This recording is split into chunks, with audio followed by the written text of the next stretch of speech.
Kita akan bersama-sama melanjutkan ibadah kita.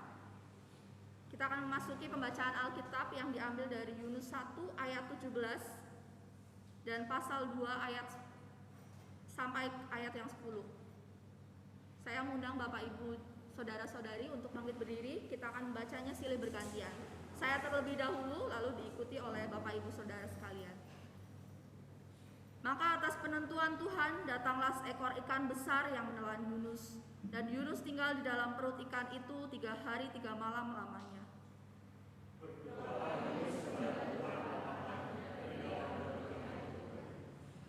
Katanya, dalam kesusahan aku berseru kepada Tuhan, dan Ia menjawab aku dari tengah-tengah dunia ini.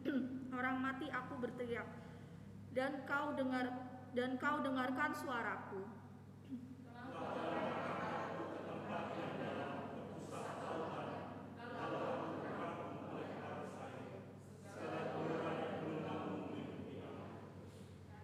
Dan aku berkata, telah terusir aku dari hadapan matamu. Mungkinkah aku memandang lagi bait-Mu yang kudus?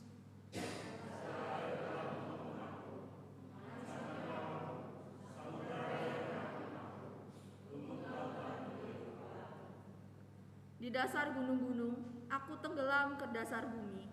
Pintunya terpalang di belakangku untuk selama-lamanya. Ketika itulah Engkau naikkan nyawaku dari dalam liang kubur, ya Tuhan Allahku.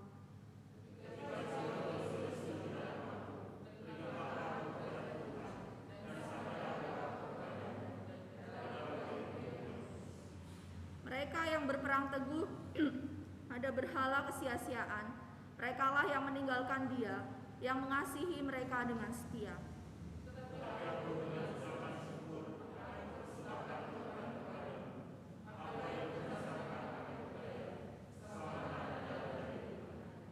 Lalu berfirmanlah Tuhan kepada ikan itu, dan ikan itu pun memuntahkan Yunus ke darat. Silakan, boleh duduk kembali. Pada pagi hari ini kita diberikan kesempatan untuk memberikan persembahan yang terbaik untuk Tuhan. Maka dari itu kita akan bersama-sama menyanyikan lagu KPPK nomor 226, Ku Sesal Akan Diriku.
Saudari Minhung, kami persilahkan.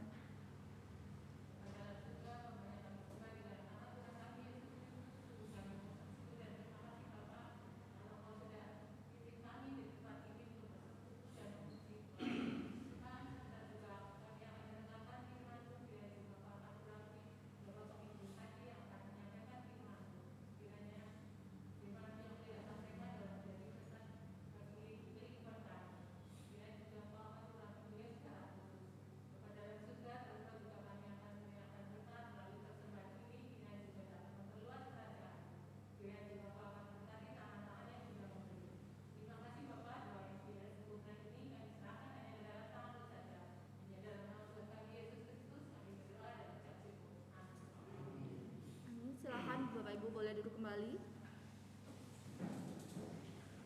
Pada pagi hari ini kita akan bersama-sama mendengarkan firman Tuhan yang akan dibawakan oleh Evangelis Hadi dengan tema doa Yunus.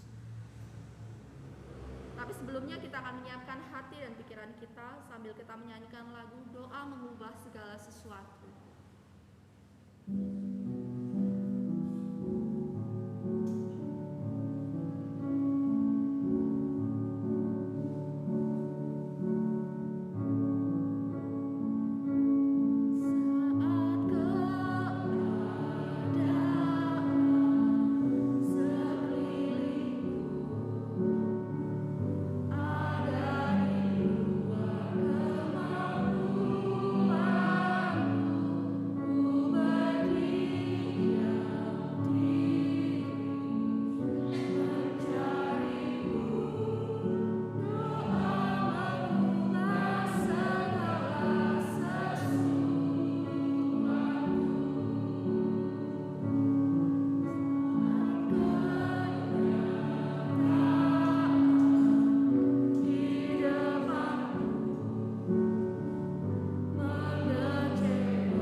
Bapa kami yang di dalam surga, Tuhan, kami mengucap syukur untuk segala berkat Tuhan di dalam kehidupan kami.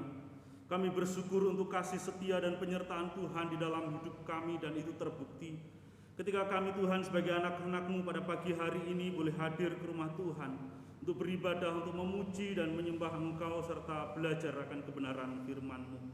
Kami bersyukur Tuhan atas semuanya itu. Kami juga tak lupa bersyukur untuk anugerah keselamatan yang Kau berikan di dalam kehidupan kami, sehingga kami sebagai manusia yang berdosa, kami memiliki pengharapan akan hidup yang kekal. Oleh sebab itu Tuhan, ketika kami memahami, mengerti begitu besar kasih Allah kepada setiap kami, Kiranya Engkau menolong kami, membimbing kami supaya kami tidak menyia-nyiakan akan hidup kami Tuhan selama di dalam dunia ini. Kami mau hidup menyenangkan Engkau, memuliakan Engkau dan melakukan kebenaran firman-Mu. Kami bersyukur untuk firman Tuhan yang boleh kami baca dan akan kami renungkan pada pagi hari ini. Mohon kiranya Engkau menolong setiap kami Tuhan. Buka hati pikiran setiap kami agar kebenaran firman Tuhan yang akan kami renungkan boleh menguatkan kami Tuhan, boleh membimbing kami untuk menjadi anak-anak Tuhan yang hidup di dalam ketaatan dan kesetiaan, di dalam memenuhi ataupun di dalam menjalankan akan panggilan kami sebagai orang-orang Kristen di tengah-tengah dunia ini. Urapi hamba-Mu Tuhan, pakai hamba-Mu yang penuh dengan kelemahan dan keterbatasan ini. Urapi bibir mulutnya Tuhan, kuasai hati dan pikirannya, agar kebenaran firman Tuhan saja yang boleh disampaikan. Terima kasih Bapa, di dalam nama Tuhan Yesus kami berdoa dan bersyukur. Amin. Shalom saudara-saudaraku yang dikasihi oleh Tuhan. Kita sungguh bersyukur pagi ini kita boleh kembali untuk beribadah bersama-sama kembali. Dan kita akan bersama-sama merenungkan satu tema, yaitu doa Yunus. Tentunya bagian ini adalah satu bagian yang cukup familiar ya di dalam kehidupan kita sebagai orang-orang Kristen. Karena sejak kecil ketika kita sekolah minggu pun cerita tentang Yunus ini sudah diceritakan kepada setiap kita. Sehingga cerita tentang Yunus di dalam perut ikan itu menjadi satu cerita yang sangat populer. Bahkan mungkin kita yang ibu-ibu sambil masak pun bisa menceritakan kisah tentang Yunus. Dan anak-anak mungkin juga sambil main HP juga mungkin bisa menceritakan kisah tentang Yunus. Tetapi kisah tentang Yunus bukan hanya sekedar cerita yang kita hafalkan, yang kita fasih, yang bisa kita ceritakan kepada semua orang, tetapi juga merupakan satu pengalaman iman yang dialami oleh Yunus dan seharusnya juga dialami di dalam kehidupan kita, di dalam melakukan panggilan Tuhan di dalam hidup setiap kita. Saudara, setiap kita tentunya pernah ataupun mungkin sedang mengalami kegelisahan di dalam hidup kita ketika ada masalah persoalan. Kita sedang mengalami kegelisahan. Demikian Yunus di dalam bagian ini ada sebuah kegelisahan yang keluar dari dalam hatinya, dari dalam hidupnya, ketika dia tidak taat di dalam melakukan ataupun di dalam memenuhi panggilannya. Saudara, sebagai seorang Yunus, mungkin juga kita tidak bisa menghakimi, oh Yunus itu pengecut. Mungkin ketika kita ada di dalam posisi Yunus pun, ketika mendapatkan panggilan ini, ketika kita mendapatkan seruan Allah, barangkali kita juga akan melakukan hal yang sama. Kenapa saudara? Kenapa Yunus yang diperintahkan oleh Allah untuk pergi ke Niniwe, untuk berkhotbah, untuk memberitakan Injil supaya orang-orang Niniwe atau penduduk Niniwe itu bertobat, tidak mau. Justru dia pergi melarikan diri. Justru dia pergi ke Tarsus, dia naik kapal, kemudian dia ingin meninggalkan panggilan itu.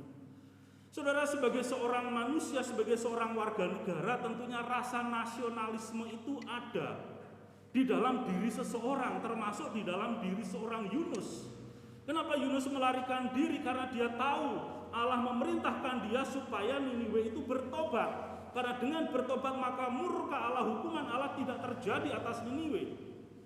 Saudara, sebagai seorang yang memiliki rasa nasionalisme, saat itu Yunus ada di dalam puncak kebencian kepada orang-orang Niniwe. Niniwe adalah ibu kota kerajaan Asyur yang saat itu sedang menjajah orang-orang Israel, menjajah bangsa Israel, yang memperlakukan bangsanya dengan semena-mena tentunya. Makanya sebagai manusia dia berpikir kalau ada satu kekuatan besar yang bisa menghancurkan sebuah negara, sebuah kekuatan yang besar yang menindas bangsa lain, mengapa tidak? Itulah yang dipikirkan oleh Yunus. Sehingga dia tidak mau melakukan panggilan itu dengan harapan, dengan tujuan murka Allah terjadi atas Niniwe. Orang-orang Asyur, orang-orang yang menyembah berhala itu dihancurkan oleh Allah, dihukum oleh Allah, sehingga Israel bebas dari penindasan. Israel bebas dari perbudakan. Itulah yang dipikirkan oleh seorang Yunus, sehingga dia pergi melarikan diri. Tetapi saudara, minggu lalu sudah kita bahas tentang proses bagaimana orang yang di dalam kapal itu diselamatkan oleh Allah. Bagaimana anugerah Allah juga terjadi atas orang-orang yang ada di dalam kapal itu. Ketika Yunus menceritakan tentang panggilannya. Dan di dalam keputusasaannya tentunya, di dalam kemarahannya, Yunus minta supaya ia dicemplungkan, dimasukkan, dilempar ke dalam laut. Saudara-saudara, saya rasa mungkin setiap kita pernah punya pengalaman melempar teman kita ke dalam kali gitu. Mandi di sungai kita iseng, kita lempar teman kita. Mungkin atau ketika kita sedang ada di kolam renang ya, main bareng-bareng, ada yang ulang tahun misalkan, ditangkap, dicemplungin ke dalam kolam. Aman nggak? Aman. Kalau nyemplunginnya benar. Lah kalau dilempar dengan cara nggak benar, kepleset, kena lantai kolam ya mungkin bengkak juga gitu kan. Aman, nggak akan mati. Tapi di dalam bagian ini Yunus tidak sedang berulang tahun lalu aku ulang tahun, tolong kamu lempar saya ke dalam laut. Enggak, saudara. Tetapi di dalam kemarahannya, di dalam kejengkelan, di dalam pelariannya, Yunus minta dilemparkan ke dalam laut supaya orang yang di dalam kapal itu selamat dan dia mati. Artinya hanya biar aku saja yang mati. Kalian harus selamat. Tapi ketika Yunus minta itu, apakah orang-orang yang ada di dalam kapal itu serta-merta langsung mengangkat Yunus lalu melemparkannya? Tidak. Sekalipun mereka orang yang tidak percaya kepada Allah, sekalipun mereka adalah penyembah-penyembah berhala, tetapi rasa kemanusiaan mereka itu ada. Rasa moralitas mereka itu ada. Sehingga ketika kita lihat bagian itu, mereka membuang seluruh isi kapal, ya kan? Kemudian ketika Yunus minta dilemparkan, tidak dilemparkan, tapi mereka berusaha mendayung kapal itu. Jangan sampai Yunus mati. Mereka berusaha mendayung kapal itu ke pinggir, tetapi kapal itu tidak ke pinggir. Di dalam keputusasaannya, mereka akhirnya menuruti apa yang diperintahkan oleh Yunus. Mereka pun melemparkan Yunus ke dalam lautan. Dan di dalam ayat yang ke-17 di dalam pasal 1 sangat menarik. Maka atas penentuan Tuhan datanglah seekor ikan besar yang menelan Yunus, dan Yunus tinggal di dalam perut ikan itu 3 hari 3 malam lamanya. Saudara, kedaulatan Allah begitu luar biasa di dalam hidup manusia, di dalam seluruh ciptaannya, bahkan juga di dalam kehidupan para makhluk. Allah berdaulat yang memerintahkan ikan besar bukan untuk mengunyah Yunus, tetapi untuk menelan hidup-hidup. Yunus ditelan oleh ikan yang begitu besar. Dan di dalam kondisi seperti inilah Yunus mulai menyadari akan pentingnya sebuah kehidupan. Ikan diperintahkan untuk menyelamatkan dirinya supaya dia tidak binasa. Supaya Yunus tidak binasa masuk ke dalam samudra, dalam lautan. Karena secara manusia dia pasti mati masuk ke dalam samudra itu. Boleh dikatakan ketika dia memerintahkan orang-orang di kapal itu, anak buah kapal itu, melemparkan dia ke dalam laut, boleh dikatakan Yunus itu mau bunuh diri. Yunus itu mau membunuh dirinya. Ya sudah, mending aku saja yang mati. Dia ingin mati. Supaya murka Allah itu terjadi atas Niniwe. Tetapi keinginan untuk mati itu, ketika Yunus dilemparkan ke dalam lautan itu, ikan besar itu menelannya, sehingga Yunus tidak binasa. Inilah cinta kasih Allah, inilah anugerah Allah di dalam kehidupan seorang Yunus. Inilah bentuk daripada karya penyelamatan yang Allah kerjakan di dalam kehidupan manusia yang berdosa. Sekalipun Yunus tidak mau taat untuk melakukan panggilannya, tetapi kasih Allah, anugerah Allah itu tidak meninggalkan Yunus. Ketika Yunus ingin mati dengan cara masuk ke dalam lautan itu, ikan itu menelannya, kemudian membuat Yunus semakin menyadari bahwa segala daya dan upaya yang ia lakukan untuk lari dari hadirat Allah, untuk lari dari panggilan Allah, itu tidak mungkin ia lakukan.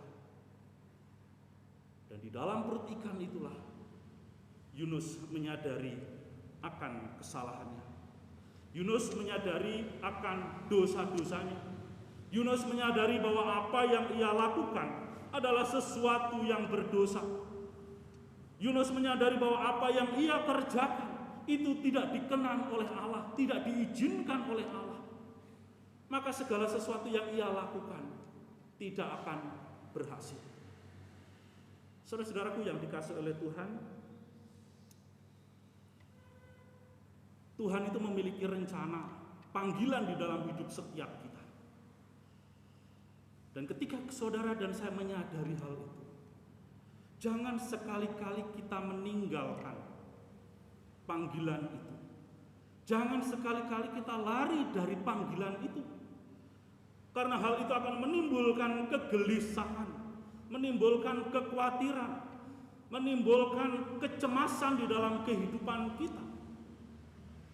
Kita akan terus-menerus dihantui oleh rasa bersalah ketika kita tidak melakukan apa yang Allah inginkan untuk kita kerjakan.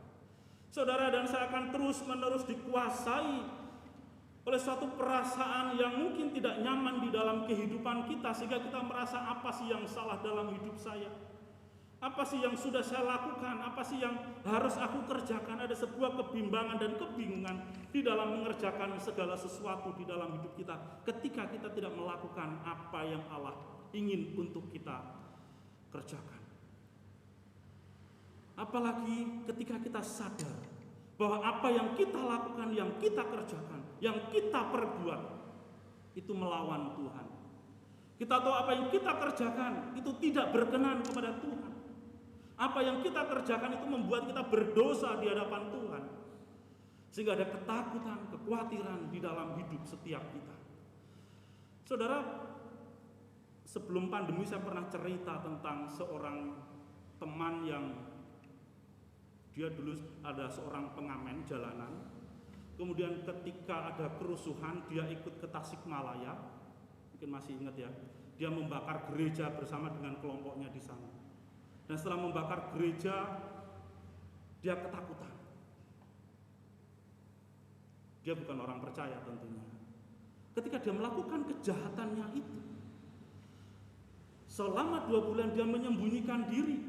Dia merasa ada orang yang terus-menerus mengejarnya. Dan disitulah titik balik. Yang tadinya dia orang yang benci terhadap Kristus, benci terhadap orang Kristen, benci terhadap pengikut-pengikut Kristus. Justru di sanalah Tuhan memanggil dia. Dia menjadi seorang pemberita Injil jalanan, saudara. Dan itu saya mengenalnya sudah 20 tahun lebih. Dan pertemuan saya dengan dia ya 20 tahun yang lalu. Sebelum saya masuk ke STT Aletheia. Kisah yang dia ceritakan terus-menerus mengingatkan akan panggilan setiap kita. Bahwa kalau Tuhan sudah berkehendak, Tuhan sudah berencana di dalam hidup kita, kita tidak bisa lari. Jadi orang yang saya kenal itu, dia menjadi seorang pemberita Injil anak-anak jalanan di Banyumas. Jadi dia tahu desa-desa di Banyumas di mana ada kantong-kantong ya kemiskinan yang membuat ya orang boleh ya minta-minta, dan anak-anak jalanan itu begitu banyak. Namanya terus terngiang di hati saya. Dan kurang lebih sebulan yang lalu saya pergi potong rambut di daerah Mersi. Di situ saya ketemu dengan seorang potong rambut, karena biasa saya sama Nathan ke sini ya, yang perempatan ini itu ada tukang. Biasa kami berdua ke situ, tapi malam itu tutup, jadi kami ke sana. Ya singkat cerita, saya tahu ketika saya berbicara, ngobrol-ngobrol dengan tukang cukur, ternyata tukang cukurnya ini orang Kristen, badannya penuh dengan tato. Dulu dia bergereja di GKI yang di sini, tapi dia sekarang pindah di gereja baptis yang ada di Kaliori, ya, yang ada di bumi perkemahan. Kemudian singkat cerita dia menceritakan tentang orang-orang yang melayani bersama-sama dengan dia. Dia menyebut, saya tanya siapa gembalamu di sana, dia mengatakan Pak David gitu kan.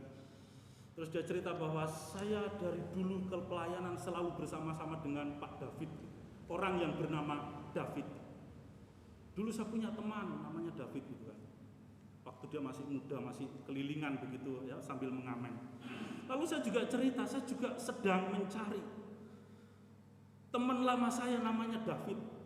Terakhir saya ketemu dengan dia di sebuah rumah retreat di daerah Mojokerto. Waktu itu dia datang dengan temannya, dia membawa gitar, temannya itu membawa gendang yang dari Paralon. Dia kaget. Loh Pak, itu saya yang membawa gendang Paralon. Ya, singkat cerita akhirnya saya bisa kontak kembali dengan teman saya yang bernama David itu, dan dia sekarang menggembalakan sebuah gereja di Ngunut di daerah Blitar. Dan dia begitu banyak cerita tentang panggilan pelayanan, bahwa dia tidak bisa lari meninggalkan pelayanan itu. Saudara, setiap kita bukan sebuah kebetulan ketika kita mendapatkan anugerah keselamatan yang daripada Tuhan itu. Bahwa ada doa-doa yang dipanjatkan mungkin itu oleh orang tua kita, oleh pendeta kita, oleh guru kita, oleh tetangga kita, oleh setiap orang Kristen. Bahwa keselamatan ataupun anugerah keselamatan itu kita sangat butuhkan.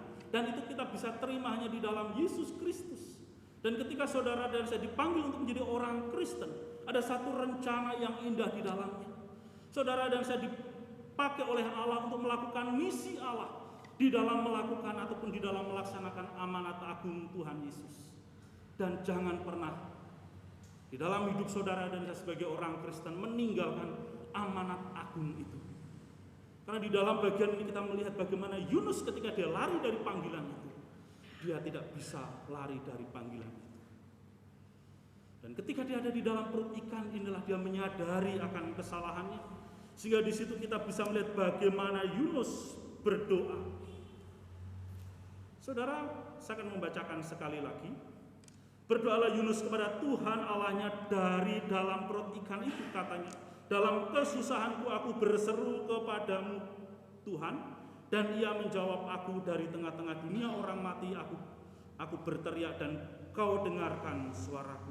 Telah kau lemparkan aku ke tempat yang dalam, ke pusat lautan, lalu aku terangkum oleh arus air. Segala gelora dan gelombangmu melingkupi aku, dan aku berkata, aku telah terusir dari hadapan matamu. Mungkinkah aku memandang lagi baitmu yang kudus? Dan di dalam ayat yang kelima dikatakan, segala air telah mengepung aku, mengancam nyawaku. Samudera raya merangkum aku, lumut lautan membelit kepalaku. Saudara-saudara, ketika saya membaca bagian ini mungkin kedengarannya seperti sedang membaca puisi begitu ya. Tetapi saudara, ketika saya membayangkan gitu, saya ada di dalam posisi Yunus pada waktu itu. Tentunya kata-kata ini bukanlah kata-kata yang lancar ya seperti apa yang tadi saya baca. Tidak seindah seperti kedengarannya. Tetapi ini adalah sebuah doa yang menunjukkan suatu perasaan yang berkecampur. Penyesalan ada, ketakutan ada, kekhawatiran ada. Kondisi orang yang sedang sekarat mungkin, mau mati, ketakutan.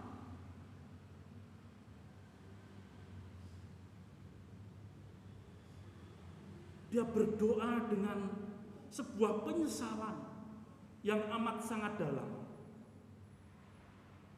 Kalau ya boleh dikatakan kalau misalkan Yunus pada waktu itu umur 40 tahun.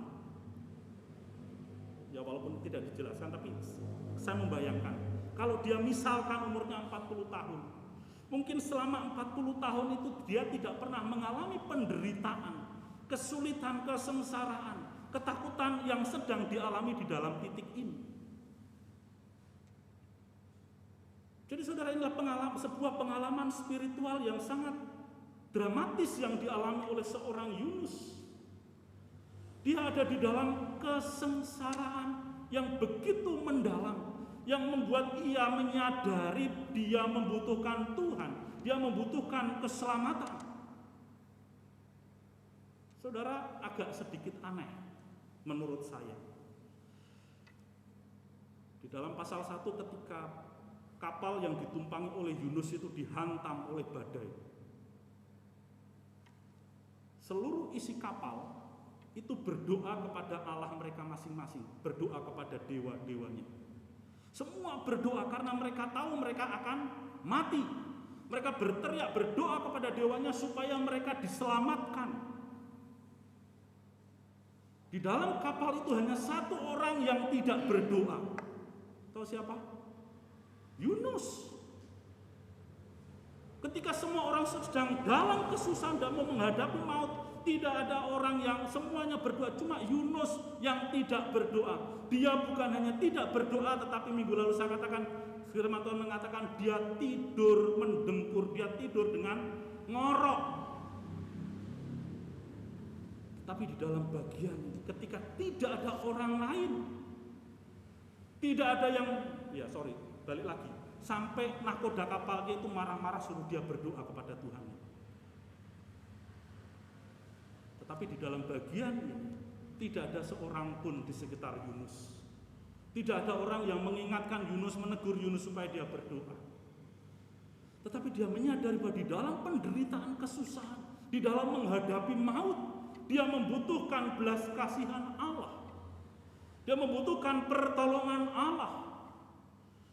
Dia menyadari bahwa dengan segala daya dan upaya, dengan hikmat yang dia miliki, dia tidak akan sanggup menyelamatkan diri dari kematian yang akan ia hadapi.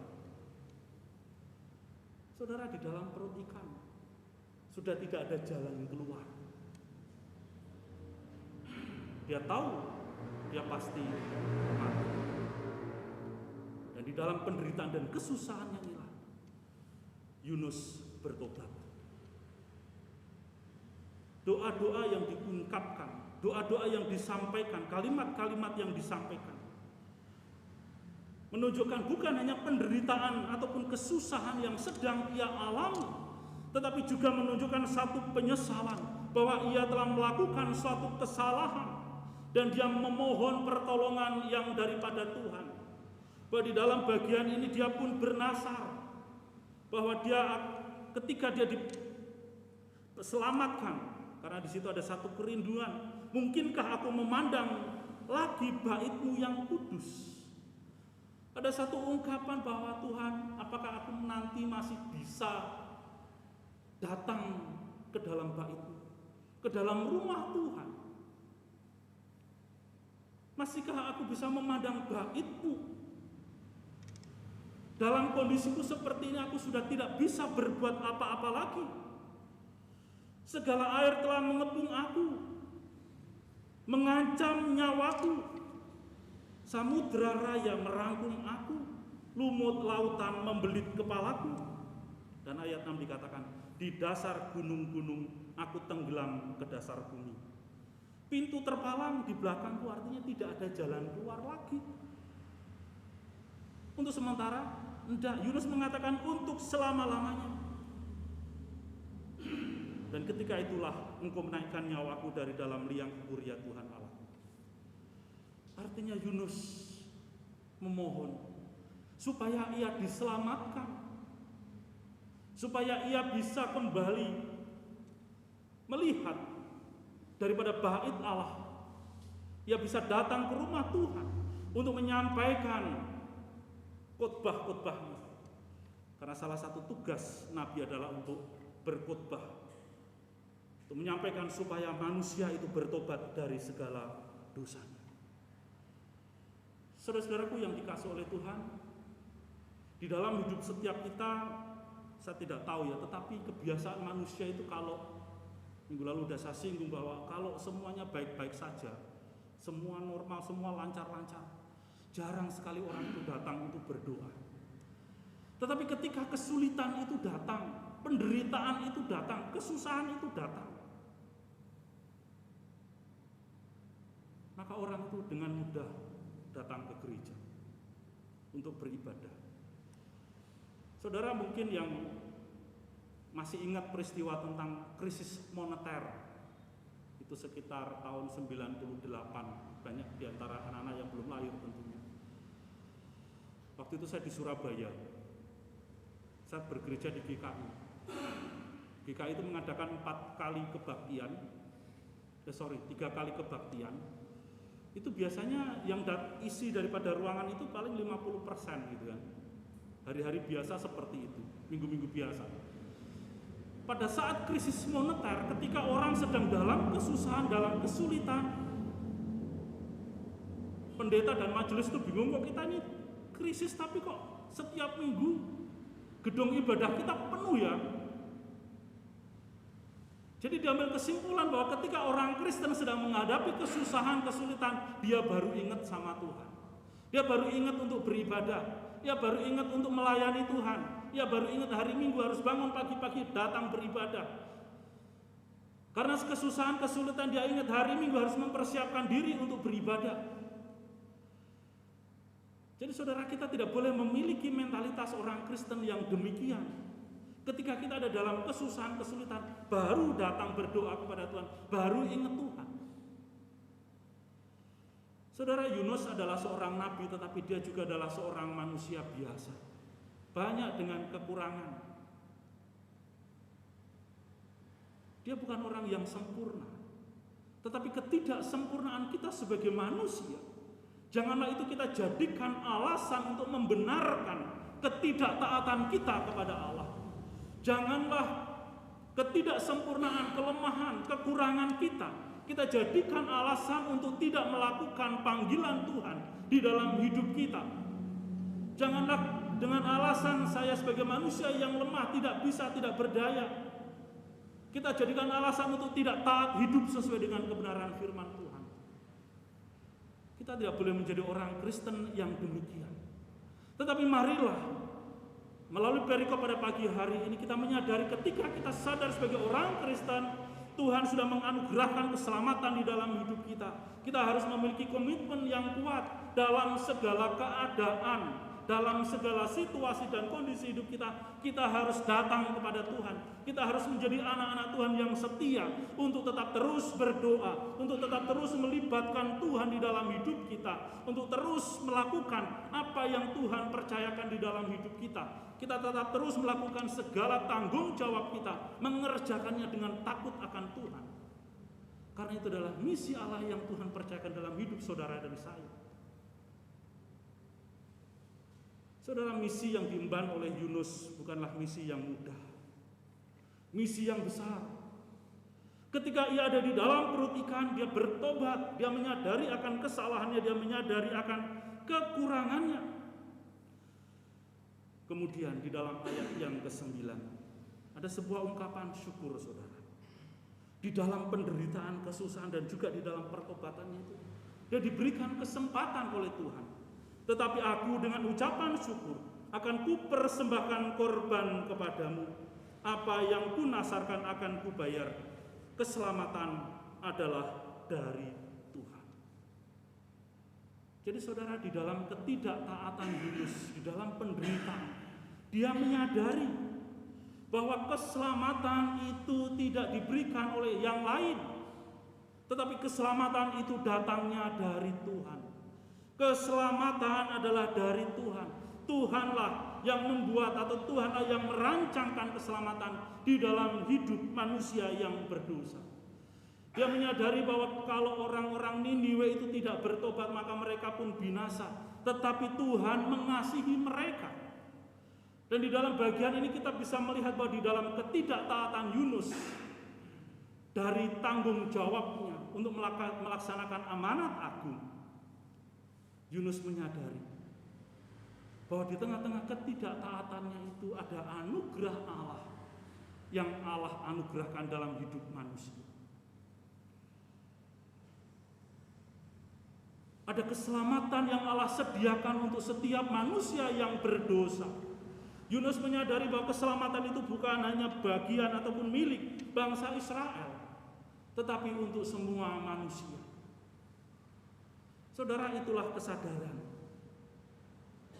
Itulah respon dari panggilan itu. Sehingga dengan kata lain, ya Tuhan, apabila Engkau menyelamatkan aku dari maut ini, aku akan melakukan apa yang Engkau mau aku lakukan. Apa yang Engkau perintahkan akan aku kerjakan. Di situ dikatakan, apa yang kunasarkan akan kubayar. Keselamatan adalah dari Allah, bukan dari dirinya. Saudara-saudaraku yang dikasihi oleh Tuhan, inilah sebuah kesadaran bahwa ketika saudara dan saya itu mendapatkan anugerah keselamatan, saudara dan saya dipanggil untuk menjadi pengikut-pengikut Kristus, sudah menjadi tanggung jawab kita untuk menyampaikan berita Injil itu, untuk menghidupi Injil itu, untuk menyampaikan Injil itu kepada orang-orang yang kita kasihi, yang dimana hari ini mereka belum ada di dalam anugerah Tuhan itu. Saudara, anugerah Tuhan itu sungguh luar biasa di dalam hidup kita sebagai manusia yang berdosa. Jika Nuh dan keluarganya diselamatkan dari air bah, maka bahtera Nuh itu adalah anugerah yang daripada Tuhan untuk menyelamatkan Nuh dan keluarganya. Demikian juga dengan ikan besar itu adalah salah satu bentuk anugerah Allah untuk menyelamatkan Yunus dari kebinasaan. Demikian juga salib Kristus, itu adalah anugerah, itu adalah sarana bagaimana manusia mendapatkan keselamatan yang daripada Allah itu. Melalui salib Kristus itu adalah sarana bagaimana manusia mengenal jalan keselamatan yang daripada Tuhan. Oleh sebab itulah inilah yang menjadi panggilan saudara dan saya untuk terus menghidupi anugerah itu. Tetapi jangan lupa bahwa untuk melakukan ataupun menjalankan perintah Tuhan itu bukan sesuatu yang mudah. Kita harus terus-menerus berdoa. Karena di dalam doa itulah ada kekuatan. Di dalam doa itulah kita mendapatkan kekuatan yang daripada Tuhan. Karena di dalam doa itulah kita mendapatkan jawaban-jawaban dari setiap segala sesuatu yang kita gumulkan di dalam hidup kita. Melalui doa-doa itulah kita diberikan hikmat oleh Tuhan. Mana yang harus kita kerjakan, apa yang harus kita lakukan, apa yang harus kita katakan. Dan di dalam doa itu, melalui doa itulah saudara dan saya mengalami segala sesuatu di dalam dunia ini. Kita tidak melakukan sendirian. Ketika saudara dan saya mau berdoa setia kepada Tuhan untuk terus membawa segala pergumulan kita di hadapan Tuhan, maka di sanalah apa yang saudara dan saya alami saat ini, penderitaan, kesusahan, sakit, penyakit yang kita alami hari ini, kita tidak sedang sendirian. Ada kekuatan yang begitu besar, yaitu kekuatan Sang Maha Kuasa, pencipta langit dan bumi, yang memberikan kekuatan di dalam hidup saudara dan saya. Kalau kita mengandalkan teman atau orang-orang di sekeliling kita, mau sampai kapan? Karena mereka juga punya masalahnya sendiri, mereka punya persoalannya sendiri, mereka juga punya pekerjaannya sendiri, mereka punya keluarganya sendiri-sendiri dengan berbagai masalah. Kita harus berharap kepada Tuhan. Kita harus meneladani Yunus di dalam hal berdoa, bahwa pertolongan itu datangnya dari Tuhan. Dialah yang memberikan kekuatan di dalam hidup saudara dan saya.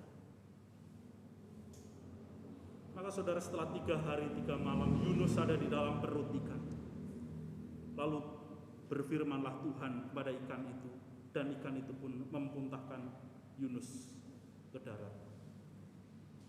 Satu bagian kisah, satu ayat terakhir yang sangat menarik, bahwa dalam segala situasi hidup kita, Allah itu tetap mengontrol, Allah itu tetap berdaulat. Di dalam ayat pasal 1 ayat 17, Allah memerintahkan ikan untuk menelan Yunus. Di dalam pasal 2 ayat 10, Tuhan pun berfirman kepada ikan itu untuk memuntahkan Yunus.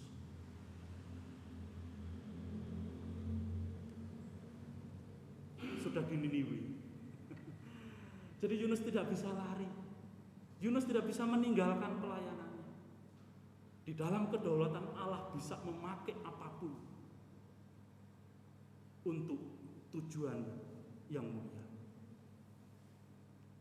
Ikan itu memuntahkan Yunus di mana? Di Niniwe, bukan di tempat lain. Karena memang itulah tujuan Allah menyuruh Yunus pergi ke Niniwe. Karena dia tidak taat, Allah memakai ikan itu untuk untuk membawa dia, menyelamatkan dia. Gitu kan, ikan yang muntah di sana. Yunus keluar. Maka nanti kisah selanjutnya di minggu depan. Namun saudara, dari bagian ini kita melihat, kita belajar bahwa doa itu adalah kekuatan terbesar yang saudara dan saya miliki sebagai orang-orang yang beriman, sebagai orang-orang yang percaya kepada Tuhan. Jangan menyepelekan kekuatan doa. Saudara, ada sebuah statement quotes gitu ya. Kalau orang yang kamu musuhi, kamu perlakukan dia seperti apapun, misalnya kamu berbuat jahat sejahat-jahatnya kepada dia, dan ketika dia tidak membalas, namun ketika dia berlutut berdoa, hidupmu dalam bahaya. Saudara, itu adalah sebuah kalimat yang yang terngiang-ngiang di dalam pikiran saya. Dan mungkin juga orang yang membaca statement itu juga mungkin juga ya artinya mendapatkan pengetahuan, pemahaman bahwa di dalam hidup kita tidak boleh berbuat jahat. Kalau orang berbuat jahat kepada kita, firman Tuhan mengajarkan supaya kita tidak membalas kejahatan dengan kejahatan. Tuhan Yesus mengajarkan, kalau ada orang yang berbuat jahat kepadamu, doakanlah dia. Doakanlah orang yang memusuhimu. Ya mungkin statement itu diambil dari Alkitab itu dengan bahasa yang lain. Karena itulah yang Allah perintahkan di dalam hidup kita. Jangan membalas kejahatan dengan kejahatan. Di dalam bagian ini sebetulnya Yunus ingin membalas kejahatan orang-orang Asyur, orang-orang Niniwe itu. Tetapi dia tidak punya daya, dan Allah mau murka kepada mereka. Tetapi Allah begitu mengasihi manusia. Jadi saudaraku yang dikasihi oleh Tuhan, selama kita mau hidup di dalam ketaatan, selama kita mau berkomitmen menjadi anak-anak Tuhan yang setia kepada Tuhan dan melakukan firman Tuhan, maka jangan pernah meninggalkan kehidupan doa. Karena doa dapat mengubah segala sesuatu. Bukan karena kita, tetapi ketika kita berdoa, kita akan semakin melihat rencana Allah atas hidup saudara dan saya. Kiranya Tuhan Yesus memberkati. Mari kita berdoa. Bapa kami yang di dalam surga, Tuhan, kami mengucap syukur untuk kebenaran firman-Mu yang boleh kami baca dan kami renungkan pada pagi hari ini, di mana Engkau mengingatkan setiap kami ya Tuhan, bahwa sesungguhnya Engkau memanggil kami, Engkau menyelamatkan kami, Engkau memberikan anugerah keselamatan kepada setiap kami. Ada satu tanggung jawab yang harus kami lakukan Tuhan, bahwa di dalam hidup ini kami harus melibatkan Engkau di dalam seluruh kehidupan kami. Ajar kami Tuhan supaya kami memiliki kehidupan yang berdoa, kehidupan yang senantiasa melibatkan Tuhan atas kehidupan kami, karena kami menyadari bahwa ada rancangan yang indah yang mau Engkau kerjakan melalui kehidupan kami. Meskipun itu masih menjadi misteri di dalam hidup setiap kami ya Tuhan, namun ajarkanlah kepada setiap kami untuk memahami dan mengerti misteri rencana Allah itu di dalam hidup kami, supaya apa yang kami lakukan, yang kami kerjakan seturut dengan kehendak-Mu. Ajar kami ya Tuhan, supaya kami menjadi anak-anak Tuhan yang tidak lari dari tanggung jawab di dalam hidup ini. Terima kasih Bapa, kiranya kebenaran firman-Mu pada pagi hari ini tertanam dalam hati kami masing-masing. Di dalam nama Tuhan Yesus kami berdoa. Amin. Terima kasih, waktu saya kembalikan kepada Saudari Leni. Tuhan Yesus memberkati.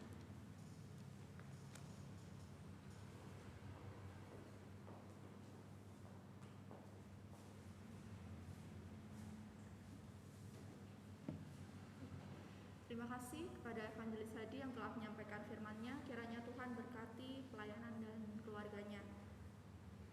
Bersama Bersama-sama saya mengundang Bapak Ibu untuk bangkit berdiri. Kita akan mengikrarkan iman kita di hadapan Tuhan dengan membaca pengakuan iman rasuli. Aku percaya kepada Allah, Bapa yang Maha Kuasa, Khalik langit dan bumi, dan kepada Yesus Kristus, Anaknya yang tunggal Tuhan kita, yang dikandung daripada Roh Kudus, lahir dari anak darah Maria, yang menderita sengsara di bawah pemerintahan Pontius Pilatus, disalibkan, mati dan dikuburkan, turun dalam kerajaan maut. Pada hari yang ketiga bangkit pula dari antara orang mati, naik ke surga, duduk di sebelah kanan Allah, Bapa yang Maha Kuasa. Dan dari sana Ia akan datang untuk menghakimi orang yang hidup dan yang mati. Aku percaya kepada Roh Kudus, gereja yang kudus dan am, persekutuan orang kudus, pengampunan dosa, kebangkitan daging, dan hidup yang kekal. Amin. Kita akan bersama-sama menyanyikan lagu doksologi. Nanti doa berkat akan disampaikan oleh Evangelis Hadi.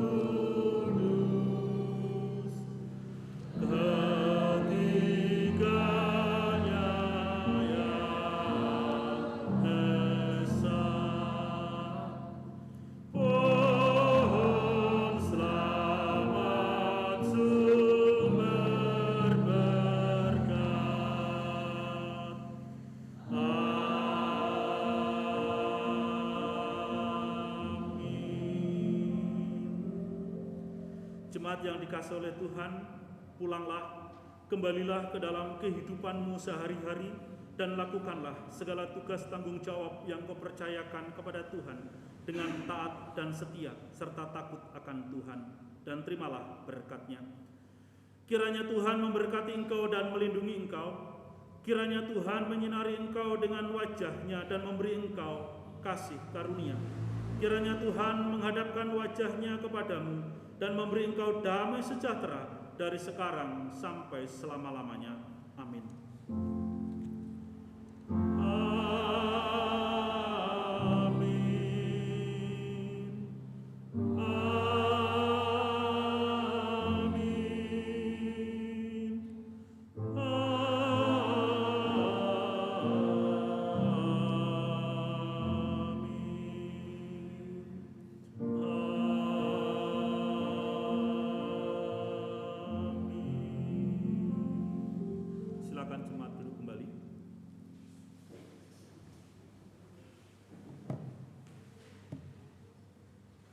Warta Gereja untuk ibadah Minggu 15 Mei, liturgis Evangelis Rita Purwanto, doa syafaat Ibu Karsia, doa syukur Bapak Tanto Irawan, LCD Saudari Grace, dan pemusik Saudari Novita.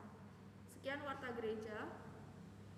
Kita akan bersama-sama memberikan salam jarak jauh dengan menyanyikan lagu Immanuel.